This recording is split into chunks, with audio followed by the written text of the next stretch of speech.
Olá pessoal, então vamos dar uma continuidade a esse assunto que nós já iniciamos, as bênçãos, né, para as uniões ilegítimas, porque, como eu disse no primeiro vídeo, né, estamos aqui obedecendo um comando do Sumo Pontífice, o Papa Francisco, que nos pede que tragamos reflexões, né, para o mundo católico sobre a família. E esse assunto das uniões ilegítimas, que já está exposto no primeiro vídeo que são e porque são consideradas ilegítimas, é o calcanhar de Aquiles da sociedade hedonista em que nós vivemos, né? Então, uma sociedade que cultua o prazer dificilmente vai buscar a renúncia, o sacrifício, dificilmente vai querer encarar qualquer coisa que ela faça na vida como definitivo. Afinal de contas, né, existe um dito popular por aí que prega que no amor vale tudo, né? Vale tudo pro amor? Então, Dom Estevam Bittencourt vai nos ajudar nesse vídeo, porque justamente ele aborda essa questão, não é? Se pro meu foro íntimo, dentro de mim, existe um amor puro e verdadeiro, ele pode justificar todas as coisas? O que é realmente o amor, né? O que é o amor com que nós somos criados, né? Qual é o nosso parâmetro de amor? Então isso é importante, porque se eu consigo criar essa base, eu consigo dar as respostas a partir dessa base, que é segura. Senão, para cada situação, eu tenho uma definição de uma coisa que é única, não é? Então isso é uma contradição, isso é algo filosoficamente falso, porque eu não posso dizer que uma coisa é boa e má ao mesmo tempo, né? Então vamos lá, vamos tentar entender isso, e Dom Estevam Bittencourt vai nos ajudar.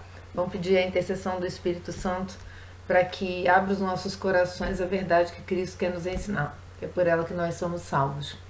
Em nome do Pai, do Filho, do Espírito Santo. Amém. Vinde, Espírito Santo, enchei os corações dos vossos fiéis, acendei neles o fogo do vosso amor. Enviai, Senhor, o vosso Santo Espírito, e tudo será criado, e renovareis a face da terra. Oremos. Ó Deus, que instruíste os corações dos vossos fiéis, com a luz do Espírito Santo, fazei que apreciemos retamente todas as coisas segundo o mesmo Espírito e gozemos sempre das suas consolações. Por Cristo, Senhor nosso. Amém. São Miguel Arcanjo, defendei-nos no combate. Em nome do Pai, do Filho, do Espírito Santo. Amém. Bom, no vídeo anterior nós falamos, né, da indissolubilidade da unidade no matrimônio, né? Então, essas questões nós já passamos. O que Dom Estevam nos traz nesse segundo trecho é que as pessoas têm o costume de acreditar por uma visão individualista das coisas. É bem certo que a nossa salvação é algo individual. Não podemos buscar a nossa salvação da mesma forma que buscamos a salvação dos nossos irmãos. Por quê? Porque ao mesmo tempo que eu busco a minha salvação, eu busco o desapego do pecado. Mas ao mesmo tempo que eu busco a salvação do meu próximo, eu não tenho como buscar o desapego do pecado dele. Só ele pode abrir mão da situação obscura em que ele se encontra para poder se unir a Deus, né? Então, essa dinâmica a gente tem que ter muito bem, de que ser um indivíduo e ser individual é muito importante para a nossa fé católica, porque ela dá uma paz de que eu cumpro uma missão de evangelizar, não é? Mas eu não posso obter os resultados da minha evangelização dos outros, senão em mim mesmo. Então é importante a gente saber que quando a gente fala de um assunto, não é? Esse assunto redunda em ensinamento, mas redunda em ação para quem evangeliza. Então eu acredito muito que Dom Estevam ele traz aqui essa diferença, né? Essa diferença mesmo desse polo individual para a evangelização, não é? O polo em que é importante eu imprimir as minhas características pessoais, né? Eu imprimir a minha experiência de vida, mas existe algo que deve ser raciocinado em unidade. Em unidade. Por isso, Cristo diz: tu és Pedro, e sobre esta pedra edificarei a minha igreja. Só existe uma igreja. Então, para Deus tudo está numa unidade de pensamento, uma unidade de ensinamento, que é um caminho seguro. É um caminho seguro traçado pelo Cristo. Ele diz: eu sou o caminho. Também, olha aí, unidade. Não sou vários caminhos. Então, aqui do Estevam já de cara desfaz essa ideia de que existem vários caminhos e várias opções segundo o foro interno, segundo o individualismo. Então, vamos lá. Ele diz assim, olha, a gente está na pergunta e responderemos número 232 de 1979. Como dissemos no vídeo anterior, o assunto é antigo e sempre vai ser atual, não é isso? Talvez haja quem se disponha a reconhecer a bênção de uniões ilegítimas porque julguem que o amor legitima tudo. Em consequência, tais enlaces poderiam ter no foro interno ou da consciência ou diante de Deus o valor que eles não têm diante da igreja. Ora, Cristo se revelou, é Deus, né? Veio e deu continuidade através dos apóstolos. Quando ele ressuscitou, ascendeu aos céus, ele mandou os apóstolos irem evangelizar conforme ele ensinou. Não mandou os apóstolos tirar nada da cabeça deles, conforme ele ensinou. Não é isso? Agora anunciar essa boa nova a toda criatura. Aí eu vou lá e tenho uma ideia na minha cabeça e eu acho que só a igreja não pensou nisso. Eu sou uma pessoa tão esperta, né? Tão sensível, né? Para as coisas do mundo, para as dificuldades do mundo, mas a igreja não é. Então aí já começo nesse primeiro trecho de introdução de Dom Estevão, a que nós façamos uma certa reflexão sobre esse assunto, mas sobre todos os outros assuntos que a igreja nos traz. Porque a gente tem uma certa mania de fazer isso. A gente lê a igreja, mas assim, né? Mas isso não é bem isso que está querendo dizer, que não vamos ser radicais. Ô, meus irmãos, olha a casca de banana, né? Ser radical, o que é ser radical? Radical é sempre uma coisa negativa? Ou radical é aquilo que busca a raiz das coisas? A minha raiz é Cristo, não sei a sua, a minha é Cristo. Não é? Então, é importante a gente começar a fazer as considerações iniciais, sabendo que não depende da gente o que é verdade e o que não é verdade, porque a verdade é Cristo, então não depende. A verdade não é uma massinha de moldar, né? Então vamos lá. Mas aí, essa frase de Santo Agostinho, ela é usada por essas pessoas que acreditam que podem abençoar, né? Sacerdotes que acham que podem abençoar uniões ilegítimas. Vai dizer Santo Agostinho, não é? Lá do ano falecido no ano de 430, ama e faz o que quiseres. Olha só que frase interessante para o mundo de hoje, né? Ama e faz o que quiseres. Ou seja, com amor eu justifico tudo, mas calma aí. Né? Este princípio, vai dizer Dom Estevão Bittencourt, tem sido frequentemente aduzido para se afirmar que o que é feito por amor não é pecado. Afinal, Deus é amor, Deus é misericórdia, então se eu amo, onde está o pecado? Meus irmãos, o pecado está, primeiro, na nossa tapação, só falando assim, de não entender o que é o amor. Porque se eu estou falando ama e faz o que quiseres, primeiro eu tenho que entender o que é o amor. Ou eu tenho que entender quem é o amor, ou eu tenho que entender mais, eu tenho que entender o que o amor me ensinou. Senão, o amor vira isso que eu falei no início. Para cada um, o amor é uma coisa. É o que nós estamos vendo hoje pelo mundo. Para cada um, o amor é uma coisa. Por isso eles dizem, não é? Se eu amo, vale tudo, né? Como é que tem uma frase que diz, como é que é? Não tô lembrando agora, como é que é? Depois eu lembro aí, vocês com certeza vão lembrar de mim. É mais ou menos isso, né? O amor justifica tudo, com o amor tudo vale tudo, né? Mas enfim, o princípio é verídico, vai dizer Dom Estevão Bittencourt. O princípio é verídico, ama e faz o que quiseres. Mas nem tudo o que se apresenta como amor é realmente amor. Aqui está o ponto nevrálgico do problema que nós estamos abordando. Nem tudo que se apresenta como amor. O que se apresenta é quem que esse ser apresenta? Quem esse sujeito indeterminado que Dom Estevão colocou? Tudo. O mundo, o demônio e a nossa própria carne. São as três vias de tentação ao pecado. Nem tudo que se apresenta como amor não é realmente amor. Assim, contrafações para o amor. Não é? Por quê? Como eu disse no vídeo anterior, meus irmãos, o que é contrafação? É falsidade, tá? Existe uma falsificação do amor, existe um amor falso. E quem é o pai do amor falso? É o pai da mentira, que é o pai da falsidade. Então, o que acontece?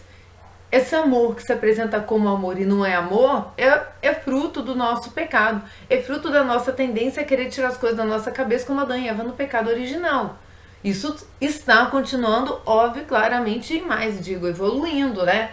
Porque antes Adão e Eva estavam ali bobinha aceitando, né? Aceitando algo que não deveriam aceitar. Mas hoje a gente já está conjecturando verdades onde não existem verdades, que é a chamada guerra semântica, né? Essa forma de implantar novas consciências para se criar uma dominação de um povo, de forma universal.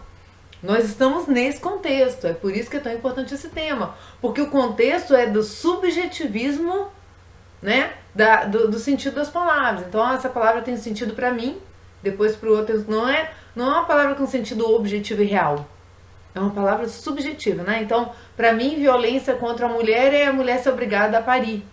Então, o aborto é justificável, porque senão a mulher só violência. Só a palavra violência sendo mudada. Então, é importante a gente entender, como o Dom Estevam dizendo, que tem contrafações, tem falsidades para o amor, porque o demônio também é o rei de perverter as coisas que Deus cria.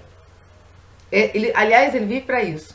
A existência dele é viver para odiar Jesus Cristo, né? E todas as outras coisas que estão, né, no nível de Cristo, né? Como nós queremos estar, né? Com a graça de Deus. Então, para Santo Agostinho e para o cristão em geral, o amor coloca Deus em primeiro plano e através de Deus se estende a todas as criaturas. Pronto. Praticamente eu solucionei a questão. O amor coloca Deus em primeiro ponto e depois as outras questões vão em referência a esse amor de Deus. Então agora eu criei uma referência segura. Eu criei a sabedoria como uma referência. Deus é a sabedoria e Deus é o amor. Aí eu digo que é o amor ordenado e não desordenado, sem referência, entende? Quando a gente fala das paixões desordenadas, quer dizer que são os nossos sentimentos levados pela concupiscência que não estão ordenados em Deus, mas sim em mim mesmo. E no que eu quero. Eu quero sim comer a árvore, a maçã da árvore. O que Eva fez, um amor desordenado, né? É uma idolatria. Eu coloco qualquer outra coisa no lugar de Deus e aí vira uma desordem, vira uma bagunça, que é o que Dom Estevam vai nos levar a pensar aqui. Então, onde se segue que o autêntico amor é aquele que respeita a vontade de Deus expressa pela ordem natural das coisas. Na genuína concepção do amor, Deus é o critério. Tem que passar por esse critério para identificar. Segundo o qual o coração do homem se inclina para as criaturas. Como que eu me inclino então para as criaturas? Deus é meu filtro, é meu critério. Eu admiro as criaturas, eu amo as criaturas através de Deus. É um amor perfeito. É um amor que não se desfaz pelas minhas paixões. É um amor que não está sujeito a Carla, o que ela quer numa hora, no outro dia ela acorda, não quer mais, no outro dia ela quer. Não. É um amor criterioso, né? O coração do homem se inclina para as criaturas através de Deus. É critério objetivo. Não é subjetivo, não diz a respeito a você sujeito, mas objetivo. Em contraste com todo critério meramente subjetivo. O meu amor, o meu próprio, né? O meu próprio é egocêntrico. Quer dizer, tudo que eu tiro da minha cabeça. Tudo que diz respeito ao que a Carla pensa. O que a Carla pensa está certo. Não é subjetivo. Não é você que tem que dizer o que é certo. Até porque você não é sábio. Ninguém é sábio aos próprios olhos. Como que eu vou dizer o que é certo se eu não sou a sabedoria eterna? Né? Então a sabedoria veio suprir o quê? A nossa indignidade. Por quê? Porque como nós estamos sempre sujeitos ao pecado, o que é de nós se desconfia. Mesmo que eu tenha reta intenção, mesmo que eu acredite que haja amor, mas eu tenho que desconfiar, eu tenho que dar a Deus o lugar de falar por mim. Não é? E esse munus que a igreja tem de representá-lo. Porque assim ele quis. Aliás, muito inteligentemente. Colocou o espírito para agir no mundo material. Né? É o espírito entrando, é o transcendente entrando no imanente. Suplantando as nossas deficiências, o nosso egocentrismo, a nossa egolatria. Né? Então, não é critério objetivo e não meramente subjetivo ou humano, que é o antropocentrismo. Duas coisas que nós estamos vivendo hoje, né? O humanismo e o antropocentrismo. Por quê? Porque o ser humano ele precisa afastar do caminho dele tudo aquilo que fere a dita liberdade dele. Eu quero agir com plena liberdade. Mal sabe ele que está sendo escravo do demônio. Mal sabe ele que está se escravizando algo que é infinito dentro dele. Ele pode estar, a título de finitude, estar tendo muito gozo, prazer e alegria. Mas a título de infinitude, né? Trocando em miúdos, quando bater as botas, aí que a gente vai saber. Né? Por quê? Porque existe algo que é sobre-humano na nossa vida. Tá? Infelizmente, né, a linguagem moderna confunde não raro amor e prazer, amor e sexo, amor e aventura descomprometida. Olha aí. Além do que dá ênfase especial ao meramente subjetivo, é o que eu estava falando agora, né? Não vou me repetir. Existencial e contingente, né? Eu sou um ser contingente, eu dependo de algo, né, que está acima de mim. Mas eu sendo um ser contingente, que não me vale por mim, estou me valendo. Então é contingente, subjetivo, se levar na devida conta os valores objetivos, essenciais, perenes. Né? Resumo da ópera é trocar né, o que é eterno pelo que é passageiro. E aí todos nós somos livres para fazer essa troca. Ninguém é obrigado a ser católico. Ninguém é obrigado a casar na igreja. Ninguém é obrigado a não viver em fornicação e outras desordens. No entanto, o preço é obrigatório. Porque o preço foi pago. E se você não quer que Cristo pague o preço por você, você vai ter que pagar o preço pro demônio. Porque ele te comprou.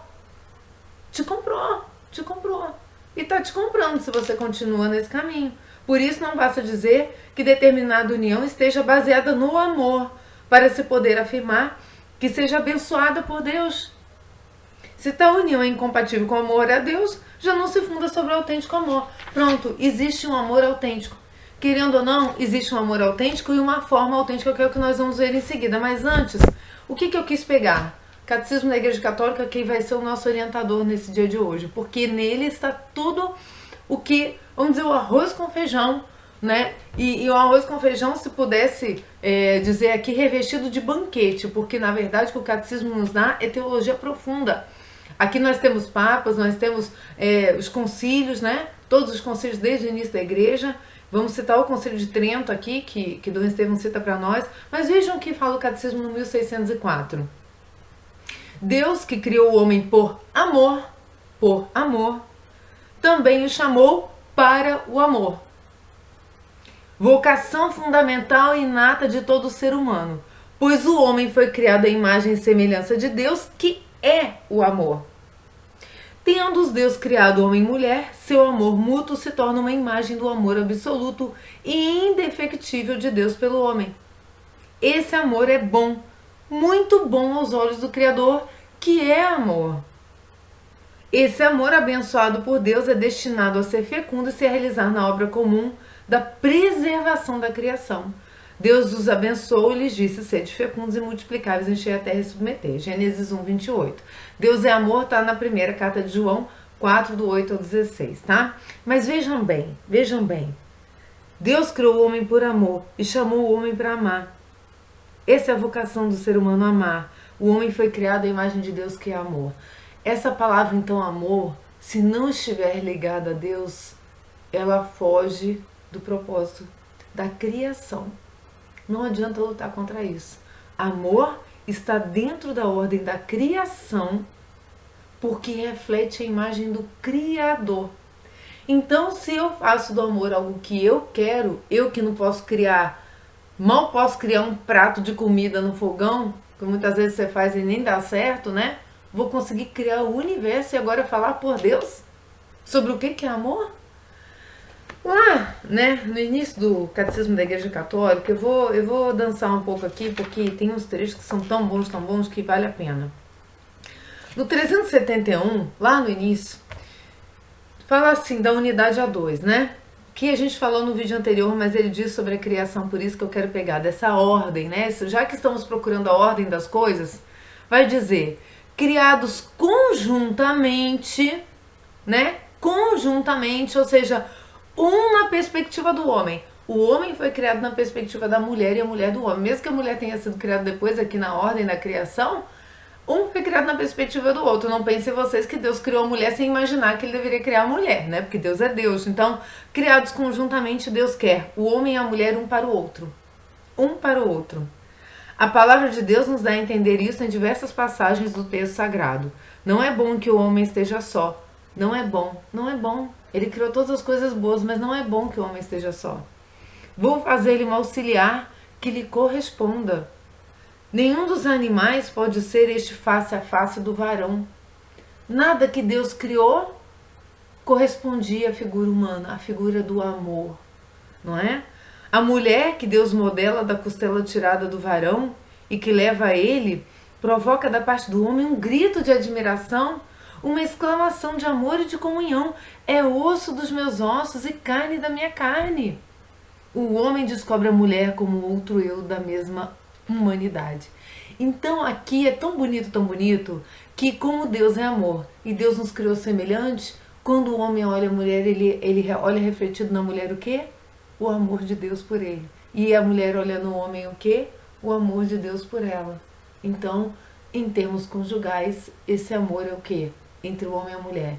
É a expressão de Deus entre os dois. Por isso ele criou dessa forma, por isso nessa cadência. Foi criando a criação, criando. Por fim, ele mostrou o amor dele através de um ser humano, uma mulher. E a mulher viu o amor dele através de outro ser humano, um homem. Olha que bonito.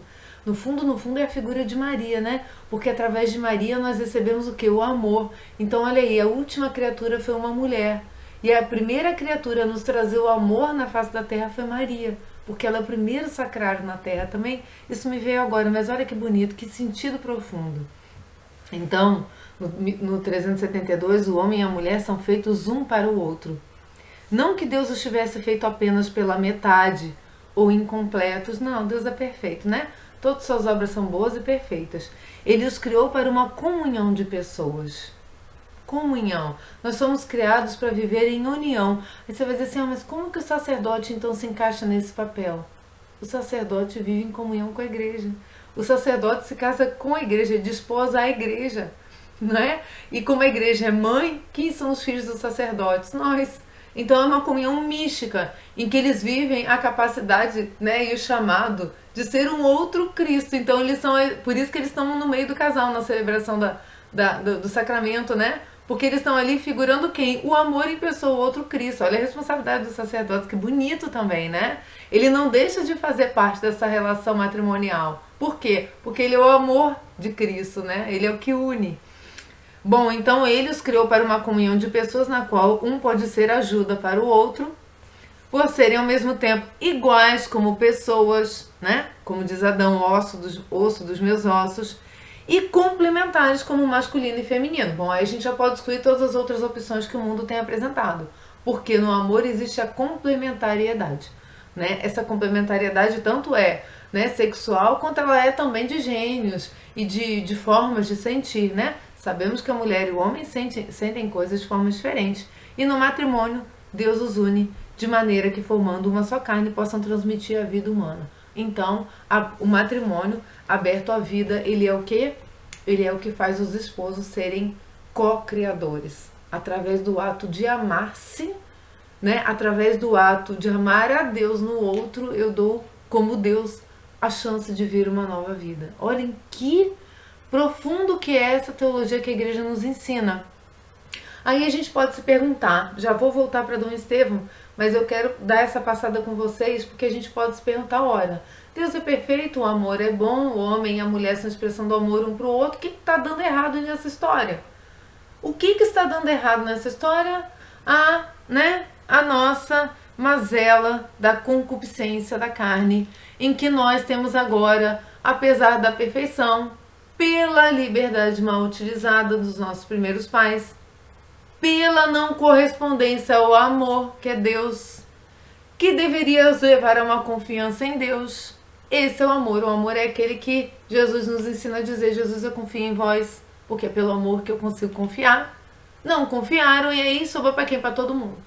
Aliás, sobrou para todo mundo não, né? Porque nós também já íamos, se nós tivéssemos que estar lá naquela época com Adão e Eva, todo mundo ia pegar aquele fruto, bobear todo mundo, porque todo mundo está pecando com Adão e Eva, então é um bom sinal de dizer assim, não foi só Adão e Eva, né? Foi a humanidade inteira que pecou ali, naquele momento. É porque para Deus o tempo é uno, né? Então dá para trocar esse miúdo e trazer pra gente mesmo. Eu peguei a maçã e ofereci, não é isso?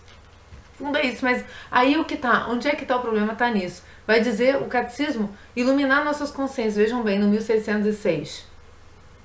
Todo homem sofre a experiência do mal. Todo homem sofre a experiência do mal à sua volta e em si mesmo. O mal está pelo mundo, o mal está nas tentações e nos espíritos ruins, o combate espiritual que me ronda, mas também está em mim. Essa experiência também se faz sentir nas relações entre o homem e a mulher. Sua união sempre foi ameaçada pela discórdia, pelo espírito de dominação, pela infidelidade, pelo ciúme e por conflitos que podem chegar ao ódio e à ruptura, olha, do amor ao ódio, não é? De Deus ao demônio, se a gente pode dizer assim, né? Olha o caminho que o demônio nos faz traçar, né? Que caminho desgraçado. Deus faz uma coisa tão boa, tão perfeita, e aí o demônio consegue chegar ao ponto do extremo oposto, que é o ódio e ruptura, porque ele é o diabo, né? O divisor. Essa desordem, que Satanás também quer dizer isso, né? O divisor, né? Aquele que põe divisão, impõe contendas, né? Essa desordem pode se manifestar de maneira mais grave ou menos grave. e pode ser mais superada ou menos superada, segundo as culturas, épocas e os indivíduos. Tais dificuldades, no entanto, parecem ter caráter universal. Então, essa desordem é universal. Todos os casais, por mais santos que sejam, vivem essa dificuldade dessa união perfeita que existia lá na criação, por conta da desordem. Então, o casal que mais se ordena em Deus é o casal que vai ser melhor um para o outro. É o casal que se ama através de Deus, como líamos ali em Dom Estevam. É o casal que usa como critério o Deus o quê? Deus amor, né? Então, segundo a fé, essa desordem que dolorosamente constatamos não vem da natureza do homem e da mulher. Não foi criado assim. Não foi criado assim. E nem da natureza de suas relações, mas do pecado. Então, meus irmãos, eu tenho que ter muita consciência de que quando eu estou combatendo o pecado, eu estou combatendo uma desordem. E cansa. Mas cansa mais ficar no pecado. Cansa mais viver uma desordem, viver, por exemplo, o afastamento do principal sacramento, que é a Eucaristia. A gente vai ler também esse trechinho depois. Cansa isso, porque a gente vive afastado de quem? Do princípio da nossa vida. Do princípio do amor. Eu quero viver o amor, mas sem comunhão com o princípio do amor. Gente, que coisa cansativa, né? Cansativa, porque toda vez que eu tiver que decidir algo, vai ser difícil, né? Eu vou ter que usar uma analogia para trazer Cristo no meu casamento, já que eu não uso o sacramento. É uma coisa difícil e cansativa, né? É melhor ficar sozinho nesses casos. É melhor ficar sozinho. Tendo sido uma ruptura com Deus, o primeiro pecado tem como primeira consequência a ruptura da comunhão original do homem e da mulher, que a gente viu lá no 371 e 2, né? Suas relações começam a ser deformadas por acusações recíprocas, né? Não, Adão, o que aconteceu aí que você comeu essa maçã? Não, foi a mulher que me deu.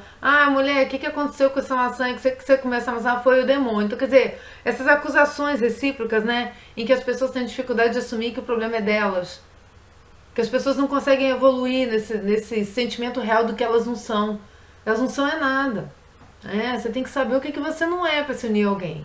Para contar só com a graça de Deus. Porque se você acha que você é alguma coisa, você vai sempre jogar a sua perspectiva da sua vida, já que eu sou tão ungido, magnífico e, nossa, super católico, então o problema está no outro. Meus irmãos, isso aqui é uma deformidade, né? Começam a ser deformados por acusações recíprocas. É o começo da deformidade. Preste atenção, vocês que estão casados. Sua atração mútua, dom do próprio Criador, essa atração entre o homem e a mulher é um dom. Transforma-se em relações de dominação e de cobiça. Posso dizer mais, até de repulsa. E aí você busca no mesmo sexo a solução do seu problema, porque você teve repulsa pelo outro sexo, né? Então transforma-se em relações de dominação e de cobiça. Olha só que perversão, né? Dominar alguém. Nem Deus dominou, que é o Criador. Poderia ter botado todo mundo embaixo das asas. Não, eu quero todo mundo salvo, que eu amo vocês aí. Quero todo mundo salvo. Nem o amor de Deus nos domina. Deu liberdade plena, como é que o amor vai? E de cobiça, né? Trata o outro como objeto. Não, meus irmãos, não é assim. A bela vocação do homem e da mulher para serem fecundos, multiplicarem, se sujeitarem à terra, é onerada pelas dores do parto e pelo sol do ganha-pão. É preciso estar em dores de parto para permanecer unidos, né? É impressionante, né? Porque a vida vem pelas dores do parto, no entanto também, né? A união vem pelas dores, né? Se não somos nós que sofremos para estar em união com Cristo na cruz e assim ganharmos a ressurreição. A gente já vai ver, Dom Estevam nos explica, né? Essa analogia, né, do matrimônio com a união de Cristo e sua igreja. Para terminar, 1608, não obstante, a ordem da criação subsiste, apesar de gravemente, né, perturbada. Por que a ordem da criação subsiste? Porque foi Deus que criou e Deus não desfaz o que ele criou. Então, para curar as feridas do pecado, o homem e a mulher precisam da ajuda da graça, que Deus, em sua misericórdia infinita, jamais lhes recusou. Da graça de Deus, meus irmãos. É impossível contar com as próprias forças quanto a coisas transcendentes, tá? Não tem como. Não. Você pode viver um bom período na matéria, né? Você pode achar que tá tudo bem, tudo bom, muito obrigada, mas quando vierem as contrariedades provocadas pela desordem que está em todos nós, que o mal nos visita, todo homem sofre a experiência do mal. Acabou, o problema fica como? Quem que resolve isso? Então o que é transcendente não vem de mim, vem da ordem divina, através da misericórdia. Né? Aí uma belíssima ideia para os casais rezarem o texto da misericórdia juntos, chamarem a misericórdia de Deus para que a graça os visite, né? Por quê? Porque a ordem da criação subsiste, Deus sustenta esse amor, é Deus quem sustenta esse amor desse casal, pela graça, pelo pedido, pela abertura do casal, né? Jamais Deus vai recusar. E então, sem esta ajuda, homem e mulher não podem chegar a realizar a união de suas vidas, para a qual foram criadas no princípio. Por quê? Porque ninguém mais pode voltar para aquele estado original, a não ser através da morte e ressurreição. Acabou. Então eu tenho que agora buscar a minha santificação como casal. Vamos continuar então Dom Estevão, que eu já li os trechos que eu queria ler para vocês, e acho de extrema importância, né? Vamos aqui para Dom Estevão Bittencourt então. Dom Estevão Bittencourt, a gente tinha parado naquele trecho em que ele está falando, né, do amor e do mau uso da palavra amor.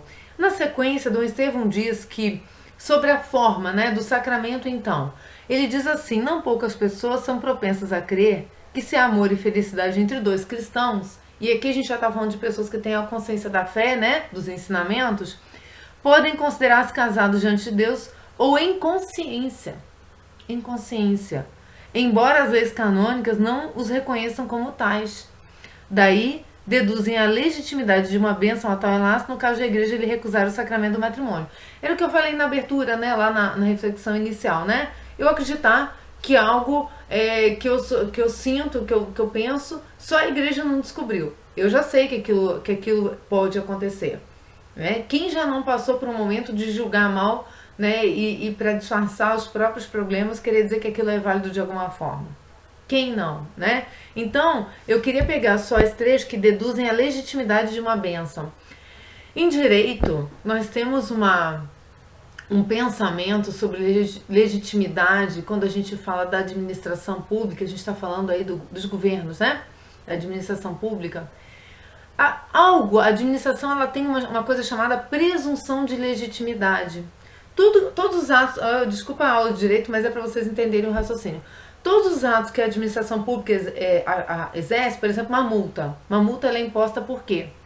Porque é presumível que quem multou saiba que esteja fazendo em nome da administração pública e que o local seja claramente proibido, não é isso? E que a pessoa, né, voluntariamente deixou o carro dela ali e ela vai ganhar uma multa. Então é legítimo esse ato, não é? Por quê? Porque senão seria impossível governar uma cidade, governar um estado e um país. Então a administração goza dessa presunção para que os atos dela não sejam de início, é uma presunção relativa, porque depois pode ser revogada. Não, meu carro não estava ali, né? Essa placa está errada, etc. Mas de início presume-se que seja verdadeiro. Então, o que diz respeito à legitimidade? Por que eu estou ligando os dois pontos? Porque é legítimo algo que une duas qualidades. Eu estou puxando do direito mesmo, tá? Verdade, ou seja, é preciso que aquela multa ali seja verdadeira, que aquele carro seja aquele mesmo da placa, que tudo seja conforme. E legítimo, deve haver previsão legal. Então, o conceito de legitimidade, vamos dizer que o direito também traz muito da filosofia, né? O conceito de legitimidade, ele está ligado à legalidade e à verdade. Então, pode ser que o que eu sinta pelo outro seja o amor, mas é impossível que haja bênção para uma união ilegítima, porque ilegítimo vem de quê? Também de ilegal. Para a igreja não é possível casar duas pessoas. Não é possível que a igreja faça dois sacramentos.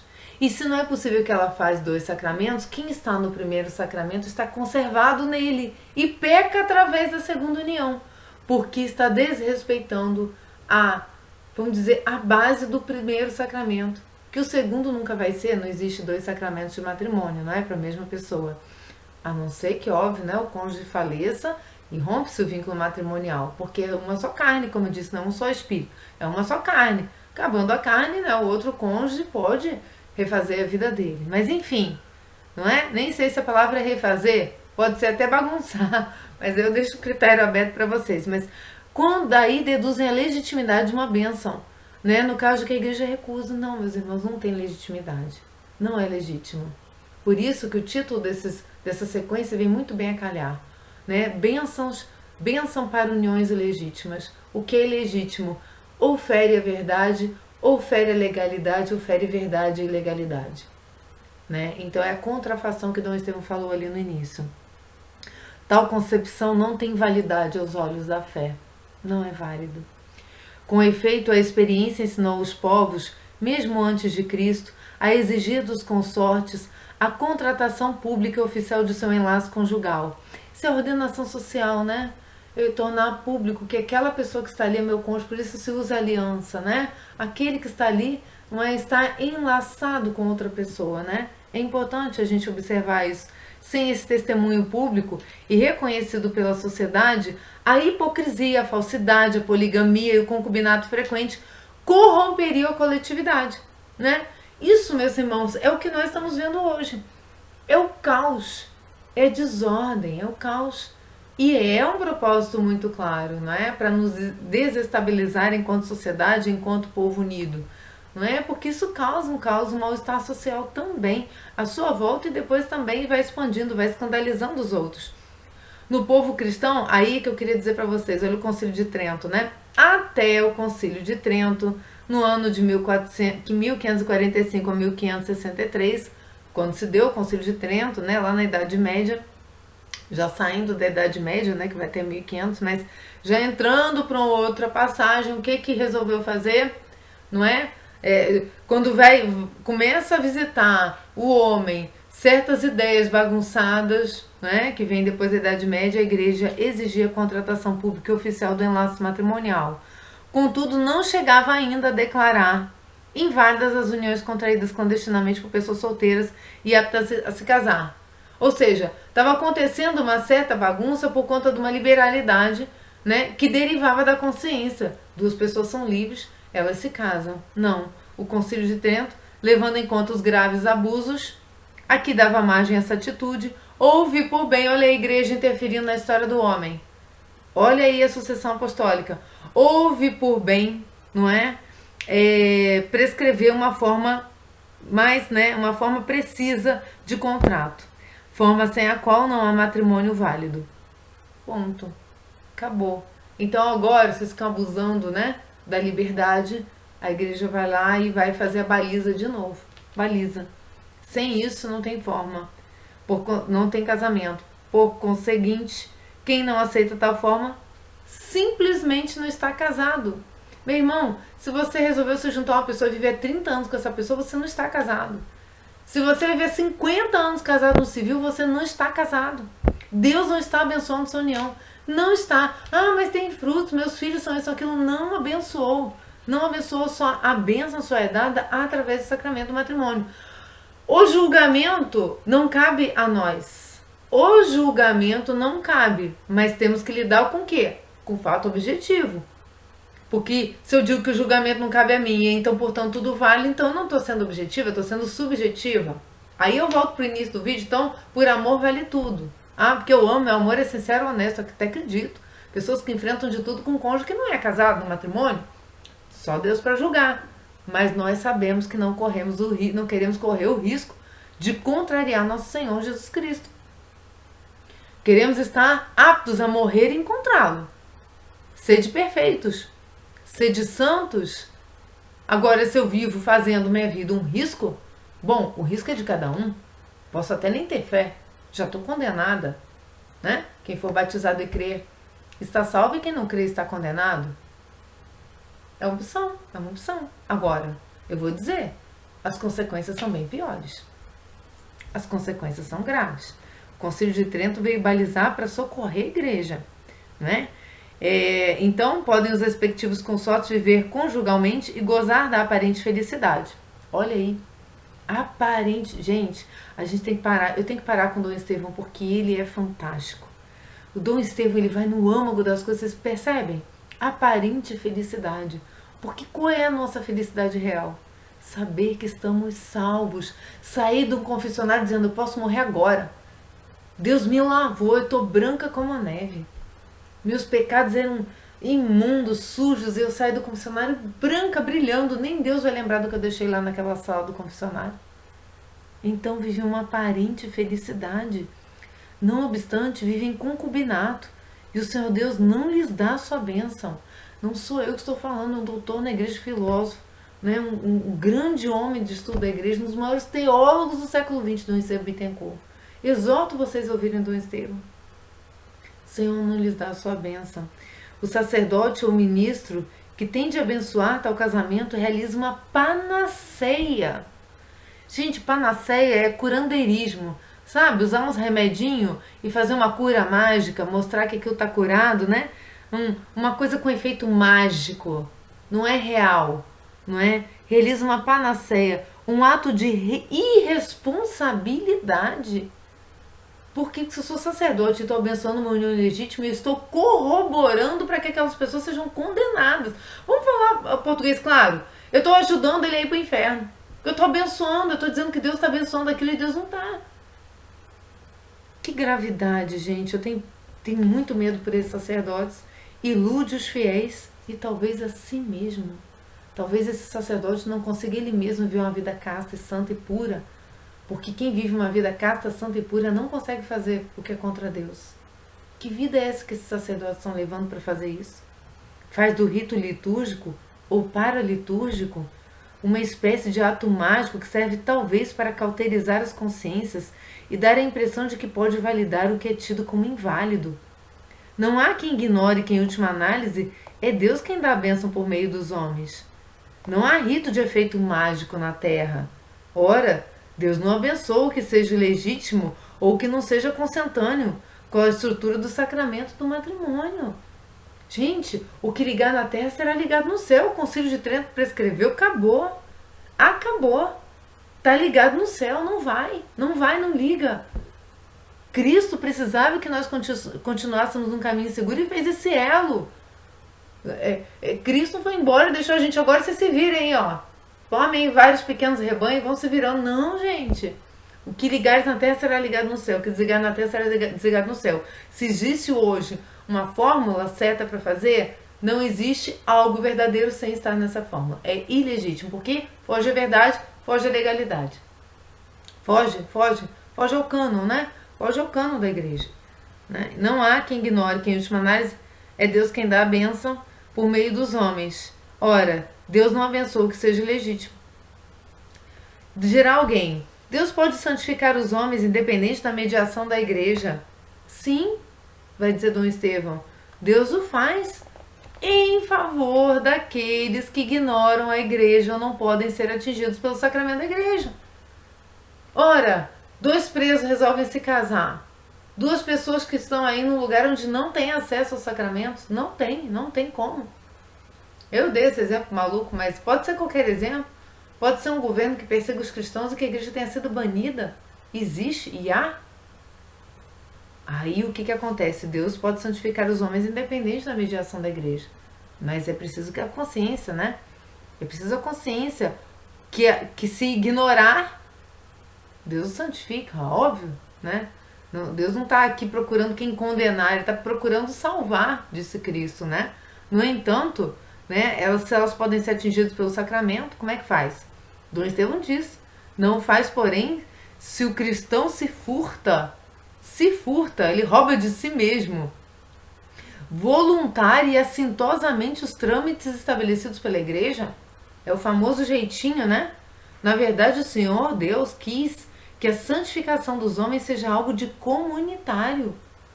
Olha, temos testemunhas, temos a igreja assistindo o sacramento, né? É comunitário. Ela se efetua normalmente através do corpo de Cristo, que é a igreja. E o corpo de Cristo está na igreja como? Através dos sacramentos. O sinal visível da graça invisível que é Ele. Ele, o próprio Cristo, pessoa, corpo, sangue, alma e divindade, no modo dos sacramentos da Eucaristia e em todos os demais. É Ele. Não é? Então é por Cristo que as coisas se santificam. De modo especial, não há matrimônio legítimo para os fiéis católicos que não seja a participação da união de Cristo com a igreja. Não há. Né? Por conseguinte, todo casamento válido é sacramental e necessita do reconhecimento da igreja visível e oficial. Tá? E aqui o Dom Estevão pegou en passant, mas o catecismo vai nos aprofundar, como eu disse que era Dom Estevão, mas ele fala, né? Não seja a participação da união de Cristo com a igreja. Dom Estevão aqui está querendo dizer o que eu disse aquela hora, né? É a figuração, né? Cristo, São Paulo também faz essa figuração, né? Maridos, amai vossas esposas como Cristo amou a igreja, morreu, se entregou por elas. E a igreja é o quê? É submissa a Cristo. Então, esposas, façam como a igreja, sejam submissas aos vossos maridos.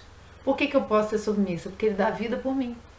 Então, olha aí, fora disso, fora dessa simbologia que está dentro da igreja, Como eu vou criar a simbologia verdadeira do matrimônio, que é o quê? A perspectiva do amor de Deus por nós, é o amor salvífico, é o amor ágape, é o amor renúncia, é o amor sacrifício. Como que eu faço essa junção? Se eu não tenho elo, se eu não tenho Cristo, como que faz? É meio lógico, né? Se a gente começa a usar a razão para destrinchar as coisas da igreja, por isso que as duas asas em que voa a nossa fé é a razão e a fé, né? Que voa a nossa salvação é a razão e a fé, né? O nosso conhecimento em Cristo, na igreja, são essas duas asas. Por quê? Porque a lógica me leva à conclusão lógica também. Ou não leva? Não é o que nós estamos fazendo aqui. Eu gostaria de terminar, porque muitas vezes a gente se pega, né? Porque é formalismo, porque é sacramento. Gente, o Catecismo da Igreja Católica também nos dá uma bela definição do que é sacramento. Está no 1210. Ele diz assim, já que a gente está falando que é uma prescrição correta, que é um sacramento, eu quis pegar para vocês, porque muitas vezes a gente foge de ler o Catecismo da Igreja Católica, enquanto é ele mesmo que faz, né, que dirime essas dúvidas nossas. Os sacramentos da nova lei foram instituídos por Cristo. Então, quando Cristo veio, ele fez o quê? Tornou perfeita todas as coisas. Se as coisas antes eram uma ritualística para o bem daquele povo, para o convívio daquele povo, Cristo veio elevar ao patamar do amor, porque ele é Deus, né? Então ele ressignificou inclusive a lei, né? Ele não mudou, não suprimiu a lei, mas ele ressignificou, né? Então a lei agora é o amor, e o amor é o amor de Cristo na cruz, né? Mas queremos um casamento conforme o Cristo crucificado? Todos os sacramentos foram instituídos por Cristo, né? Vai dizer um pouquinho mais adiante, eles atingem todas as etapas e todos os momentos importantes da vida do cristão. Dão à vida de fé do cristão origem e crescimento. Origem. É a origem correta. É a origem daquela planta que cresce retinha em direção ao céu, não é? É a ordem. Estou ordenada em Cristo. Sacramento, presença viva. Sinal visível da graça invisível de Deus. Nisto exige, né? Dão à vida de fé do cristão origem, crescimento, cura e missão. Olha, os sacramentos nos levam a ser missionários dentro daquele sacramento. Então, todos eles levam a missão. Todo sacramento leva a missão. Inclusive lá, né? Unção dos enfermos. Se não é uma missão eu sofrer no último momento da minha vida pela salvação das almas, a minha vida se esgota como a de Cristo, me doando em todas as minhas etapas. Agora, como que eu posso fazer a doação de mim se eu não estou vinculada ao amor de Deus? Que doação estranha é essa de onde que vai, de onde que vem, para onde que vai isso? Não é? É uma coisa meio fictícia, né? Como diz, a contrafação, Dom Estevão Bittencourt nos diz. Então, nisso existe certa semelhança entre as etapas da vida natural e as da vida espiritual. Gente, as duas caminham par e passo. O corpo está aqui a serviço da alma. Daqui a pouco ele diz assim, tchau, pode seguir. Mas vai seguir para onde? Essas duas coisas têm que estar muito unidas, senão a gente exclui uma para realizar a outra, exclui a outra para realizar uma. Gente, não. Deus nos fez assim inteiros, completos, perfeitos. A gente precisa voltar a buscar essa perfeição. Né? No finalzinho ele diz assim, neste organismo todo, né? Nessa ordem toda criada, a Eucaristia ocupa um lugar único. Né? Por ser sacramento dos sacramentos, todos os demais sacramentos estão ordenados a este com este fim. Infelizmente, né, o mal do divórcio, né, o mal do pecado que afastou o homem do convívio, né, do bom convívio, ele fez isso. Ele fez com que as pessoas não tivessem mais a graça e não pudessem mais se unir a Cristo. Porque a verdade é essa, gente. Se a gente para e pensa que tudo isso é criado para nos afastar de Deus, essa consciência leve, a gente chega à conclusão de que só existe algo que me une a Cristo. É a obediência. Então, no próximo vídeo, né, a gente vai pegar as questões relativas, Dom Estevão nos leva, as questões relativas à pastoral da igreja com relação a essas uniões ilegítimas. Né? Dom Estevão intitula o zelo pastoral. Né? Então, como que fica? Né? O que a igreja orienta, então, no caso dessas pessoas que estão casadas aí há tanto tempo, numa situação irregular? Como que a igreja age e reage? A que a igreja convida e a que a igreja exorta? Então a gente vai terminar essa série desses 3 vídeos no próximo vídeo. Espero que esteja sendo de grande proveito para vocês, como é para mim, ler Dom Estevão Tavares Bittencourt, um grande monge da nossa igreja e aqui a grande inspiração desse canal. Louvado seja nosso Senhor Jesus Cristo, para sempre seja louvado. Fiquem com Deus e salve Maria Santíssima.